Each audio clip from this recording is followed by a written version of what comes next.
नमस्कार प्रेक्षकांनो, स्वागत आहे तुम्हा सगळ्यांचं आजच्या आपल्या छानशा व्हिडिओमध्ये. तर प्रेक्षकांनो, लग्नानंतर होईलच प्रेम या मालिकेमध्ये काय जबरदस्त ड्रामा सुरू आहे ना प्रेक्षकांनो.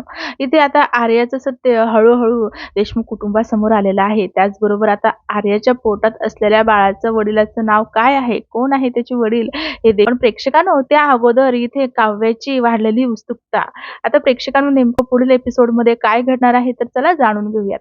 तर प्रेक्षकांनो, आता इथे जेव्हा काव्याला कळतं आर्या ही प्रेग्नंट आहे, तेव्हा तिला हे ऐकून इथे आश्चर्य तर वाटलंच असतं, पण मात्र तिला उत्सुकताही खूप असते की नेमकं आर्याच्या या बाळाचे पप्पा कोण आहेत ते तिला जाणून घ्यायचं असतं. आणि त्यामुळे ती आर्याला बोलत असते, "ए ताई, मला सांग ना, या बाळाचे वडील कोण आहेत, काय आहे त्यांचं नाव?" असं काही ती खूपच खुश होऊन उत्साहाने तिला विचारत असते. तेव्हा आर्या मात्र गप्प राहते. नंदिनी आता ही विचारात पडलेली असते आणि थोड्या अंतरावर उभा असलेला जीवा हा देखील खूपच आश्चर्याने बघत असतो की नेमकं आता आर्या तिला काय उत्तर देईल. आणि तेव्हाच काव्या ही बोलत असते, "उद्याचा दिवस संपायच्या अगोदर या बाळाचे पप्पा कोण आहे ना, ते मी शोधून काढेलच." असं काही इथे ती आर्याला बोलत असते. आता प्रेक्षकांनो, आर्या आहे तिच्या घरी येते, तेव्हा जीवा आणि नंदिनी हे देखील तिच्याबरोबर घरी आलेले असतात.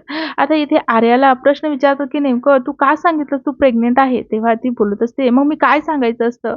असं ती बोलते, "मी काय हे सांगायचं असतं की या बाळाचे पप्पा जे आहे तर जीवा आहे, जीवाचं बाळ हे माझ्या पोटात वाढते, असं काही मी सांगायचं असतं." असं काही ती आता इथे मोठ्या आवाजात ठामपणे या दोघांसमोर बोलत असते. तेव्हा मात्र नंदिनी हिचा राग मात्र शांत काही राहत नाही आणि ती ओरडून बोलत असते, "तुझ्या पोटात असलेलं बाळ हे जीवाचं एकट्याचं नाही, तर नंदिनी आणि जीवा या दोघांचं बाळ तुझ्या पोटात वाढतंय आर्या, हे विसरू नकोस." असं काही ती ठामपणे ओरडत आर्याला बोलत असते. आता नंदिनीचं हे रुद्र अवतार बघून इथे जीवा घाबरतो. आता जीवा विचारत पडतो की नेमकं हे असं काय चाललेलं आहे.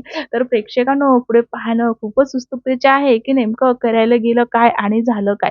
असंच काही आता इथे नंदिनीच्या आयुष्यात देखील घडताना आपल्याला बघायला मिळते. सुरुवात तर झालेलीच आहे, कारण हळूहळू आर्या ही जीवाच्या प्रेमात पडली आहे. पण मात्र आता इथे पुढे आर्या ही जीवा आणि नंदिनीला वेगळं करेल का? बाळाचा सहारा घेऊन हे पुढे पाहणं खूपच उत्सुकतेचे आहे. नेमकं आणखी काय-काय ट्विस्ट येणार आहेत आणि नेमकं पुढे मालिकेमध्ये काय-काय घडणार आहे. अशाच नवनवीन अपडेट जाणून घेण्यासाठी आपल्या चॅनलला मात्र नक्की सबस्क्राईब करा. भेटूया छानशा पुढच्या एपिसोडमध्ये.